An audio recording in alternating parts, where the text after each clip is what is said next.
Capítulo 3. La Vía Apia, sepulcros en despliegue de melancolía. Guardan de los poderosos las cenizas que duermen en la Vía Apia.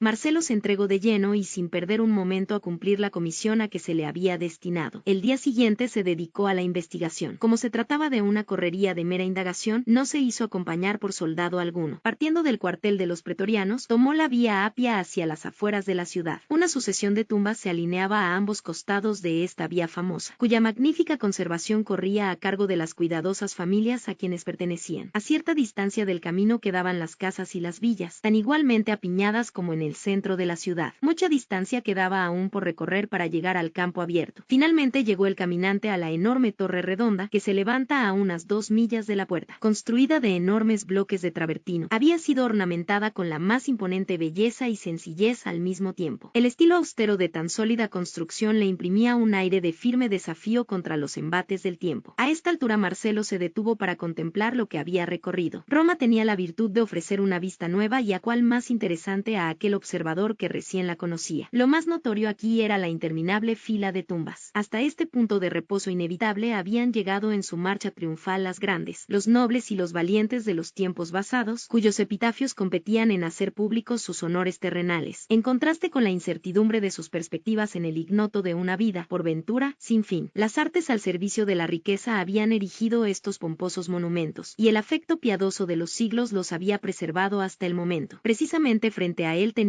el mausoleo sublime de Cecilia Metella. Más allá estaban las tumbas de Catalino y los Servili. Aún más allá se encontró su mirada con el lugar de reposo de Escipión, cuya clásica arquitectura clasificaba su contenido con el polvo de sus heroicos moradores. A su mente acudieron las palabras de Cicerón: cuando salís por la puerta Capena y veis las tumbas de Catalino, de los Escipiones, de los Servili y de los Servili, os atrevéis a pensar que los que allí sepultos reposan son infelices. Allí estaba el arco de Druso limitando el ancho de la vía. En uno de los lados estaba la gruta histórica de Egeria, y a corta distancia el lugar elegido una vez por Aníbal para lanzar su jabalina contra las murallas de Roma. Las interminables hileras de tumbas seguían hasta que a la distancia terminaban en la monumental pirámide de Gayo Cestio, ofreciendo todo este conjunto el más grande escenario de magnificencia sepulcral que se podía encontrar en toda la tierra. Por todos los lados la tierra se hallaba cubierta de las moradas del hombre, porque hacía largo tiempo que la ciudad imperial había rebasado sus límites originales, y las casas se habían desparramado a todos los lados por el campo que la circundaba, hasta el extremo que el viajero apenas podía distinguir en dónde terminaba el campo y dónde empezaba la ciudad. Desde la distancia parecía saludar al oído el barullo de la ciudad, el rodar de los numerosos carros, el recorrer multitudinario de tantos pies presurosos. Delante de él se levantaban los monumentos, el blanquísimo lustre del Palacio Imperial, las innumerables cúpulas y columnas formando torres elevadas como una ciudad en el aire, por encima de todo el excelso monte Capitolino, en cuya cumbre se eleva el templo de Jove. Empero, tanto más impresionante que el esplendor del hogar de los vivos era la solemnidad de la ciudad de los muertos. Qué derroche de gloria arquitectónica se desplegaba alrededor de él. Allí se elevaban orgullosos los monumentos de las grandes familias de Roma. El heroísmo, el genio, el valor, el orgullo, la riqueza, todo aquello que el hombre estima o admira, animaban aquí las elocuentes piedras y despertaban la emoción. Aquí estaban las formas visibles de las más altas influencias de la antigua religión pagana. Empero sus efectos sobre el alma nunca correspondieron con el esplendor de sus formas exteriores o la pompa de sus ritos. Los epitafios de los muertos no evidenciaban ni un ápice de fe, sino amor a la vida y sus triunfos. Nada de seguridad de una vida inmortal, sino un triste deseo egoísta de los placeres de este mundo. Tales eran los pensamientos de Marcelo, mientras meditaba sobre el escenario que tenía delante de sí, repitiéndosele insistentemente el recuerdo de las palabras de Cicerón: os atrevéis a pensar que los que allí sepultos reposan son infelices. Siguió pensando ahora: estos cristianos, en cuya búsqueda me encuentro, parecen haber aprendido más lo que yo puedo descubrir en nuestra filosofía. Ellos parecen no solamente haber conquistado el temor a la muerte, sino que han aprendido a morir gozosos. ¿Qué poder secreto tienen ellos que llega a inspirar aún a los más jóvenes y a los más débiles de ellos? ¿Cuál es el significado oculto de sus cantos? Mi religión puede solamente tener esperanza que tal vez no seré infeliz. Empero, la de ellos les lleva a morir con cantos de triunfo, de regocijo. Pero, ¿qué iba a hacer para poder continuar su búsqueda de los cristianos? Multitud de personas pasaban junto a él, pero él no podía descubrir uno solo solo capaz de ayudarle. Edificios de variados tamaños, murallas, tumbas y templos le rodeaban por todas partes, pero él no veía lugar alguno que pudiera conducirle a las catacumbas. Se hallaba completamente perdido y sin saber qué hacer. Entró por una calle caminando lentamente, tratando de hacer un escrutinio cuidadoso de cada persona quien encontraba, y examinando minuciosamente cada edificio. Con todo, no obtuvo el menor resultado, salvo el haber descubierto que la apariencia exterior de cuanto le rodeaba no mostraba señales que se relacionasen con moradas subterráneas. El día pasó y empezó a hacerse tarde, pero Marcelo recordó que le habían dicho que había muchas entradas a las catacumbas, y fue así que continuó su búsqueda, esperando hallar un derrotero antes de la caída del día. Al fin fue compensada su búsqueda. Había caminado en todas direcciones, a veces recorriendo sus propias pisadas y volviendo de nuevo al mismo punto de partida para reorientarse. Las sombras crepusculares se acercaban y el sol se aproximaba a su ocaso. En esa circunstancia su ojo avisor fue atraído hacia un hombre que en dirección opuesta caminaba seguido de un pequeñuelo. La vestimenta del hombre era de burda confección y además manchada de arena, barro y arcilla. Su aspecto enjuto y pálido rostro evidenciaban que era alguien que había estado largo tiempo en prisiones, y así toda su apariencia exterior atrajo la atenta mirada del joven soldado. Se acercó a aquel hombre y no sin antes ponerle la mano sobre el hombro, le dijo: «Tú eres cavador, ven conmigo». Al levantar el hombre la mirada, se dio con un rostro severo, y la presencia del vestido del oficial le atemorizó. Al instante desapareció, y antes que Marcelo pudiera dar el primer paso en su persecución, había tomado un encaminamiento lateral y se había perdido de vista. Pero Marcelo cogió al muchacho. «Ven conmigo», le dijo. El pobre niño no pudo hacer más que mirarlo, pero con tal agonía y miedo que Marcelo fue conmovido. «Tenga misericordia de mí, le pido por mi madre. Si Ude me detiene, ella morirá». El niño se echó hacia sus pies, balbuciendo solamente aquello en forma entrecortada: «No te voy a hacer ningún daño, ven conmigo», y así lo condujo hacia el espacio abierto apartado del lugar por donde tanta gente estaba circulando. «Ahora que estamos solos», le dijo deteniéndose y mirándolo, «dime la verdad. ¿Quién eres tú?» «Me llamo Polio», dijo el niño. «¿Dónde vives?» «En Roma». «¿Qué estás haciendo aquí?» «Salí a hacer un mandado». «¿Quién era ese hombre?» «Un cavador». «¿Qué estabas haciendo tú con él?» «Él me estaba llevando un bulto». «¿Qué contenía el bulto?» «Provisiones». «¿A quién se lo llevabas?» «A una persona menesterosa por allá». «¿Dónde vive esa persona?» «Acá cerca». «No más. Ahora, muchacho, dime la verdad. ¿Sabes tú algo sobre las catacumbas?» «He oído hablar de ellas», dijo el niño tranquilamente. «¿Nunca estuviste dentro de ellas?» «Sí, he estado en algunas de ellas». «¿Conoces a alguien que vive allí?» «Sí, algunas personas. Los cavadores viven allí». «¿Tú te ibas a las catacumbas con él?» «¿Qué voy a ir a hacer allí a esta hora?», dijo el niño inocentemente. «Eso precisamente es lo que quiero saber. ¿Te ibas para allá?» «¿Cómo me voy a atrever a ir allá cuando es prohibido por la ley?». Marcelo dijo abruptamente: «Ya es de noche. Vamos al servicio de la noche en aquel templo». El menor vaciló y luego dijo: «Estoy deprisa. Pero en este momento tú eres mi prisionero. Yo nunca dejo de ir a adorar a mis dioses. Tú tienes que venir conmigo y ayudarme en mis servicios devocionales». A lo que el niño contestó firmemente: «Yo no puedo». «¿Por qué no puedes?» «Pues soy cristiano». «Yo lo sabía. Y tú tienes amigos en las catacumbas y tú te vas para allá ahora. Ellos son la gente menesterosa a quienes les estás llevando esas provisiones, y el mandado que dices es en beneficio de ellos». El niño inclinó la cabeza y guardó silencio. «Quiero que tú me lleves ahora mismo a la entrada a las catacumbas. Oh, usted, que veo que es un oficial generoso, tenga misericordia de mí. No me pida una tal cosa, porque no puedo hacerlo. Jamás voy yo a traicionar a mis amigos». «Tú no vas a traicionarlos. No quiere decir nada que me muestres una entrada entre las muchas que conducen allá abajo. ¿Crees que los guardias no las conocen a cada una?». El muchacho reflexionó por un momento y finalmente manifestó su asentimiento. Marcelo lo tomó de la mano y se entregó para que lo condujese. El niño volteó hacia la derecha de la vía Apia y después de recorrer una corta distancia, llegó a una casa inhabitada. Entró en ella y bajó al sótano. Allí había una puerta que aparentemente daba a un sencillo depósito. El niño señaló ese lugar y se detuvo. «Yo deseo bajar allá», dijo Marcelo firmemente. «¿Seguro que usted no se atrevería a bajar allí solo? Dicen que los cristianos no cometen delitos. ¿De qué habría yo de temer? Sigamos. Yo no tengo antorchas, pero yo tengo. Yo vine preparado. Vamos. Yo no puedo seguir más». «¿Te niegas?». El muchacho replicó: «Debo negarme. Mis amigos, mis parientes se hallan allá abajo. Antes que conducirle a Ude, allá donde están ellos, yo moriría 100 veces. Tú eres muy osado, pero no sabes lo que es la muerte». «¿Qué? Yo no lo sé. ¿Qué cristiano hay que tema ir a la muerte? Yo he visto a muchos de mis amigos morir la agonía y aún he ayudado a sepultarlos. Yo no le conduciré a Ude allá. Lléveme a la prisión». El niño dio media vuelta. «Pero si yo te llevo, ¿qué pensarán tus amigos? ¿Tienes madre?». El niño inclinó la cabeza y se echó a llorar amargamente. La mención de aquel nombre querido le había vencido. «Ya veo que tienes madre y que la amas». verás. Llévame abajo y la volverás a ver. Yo jamás les traicionaré, ya le he dicho. Antes moriré. Haga conmigo lo que quiera Ude, si yo tuviera malas intenciones. ¿Crees que bajaría sin hacerme acompañar por soldados? Dijo Marcelo. Pero, ¿qué puede querer un soldado o un pretoriano con los perseguidos cristianos, sino destruirlos? Muchacho, yo no tengo malas intenciones. Si tú me guías abajo, te juro que no haré nada contra tus amigos. Cuando yo esté abajo, yo seré un prisionero, y ellos pueden hacer conmigo lo que quieran. ¿Me jura Ude que no los traicionará?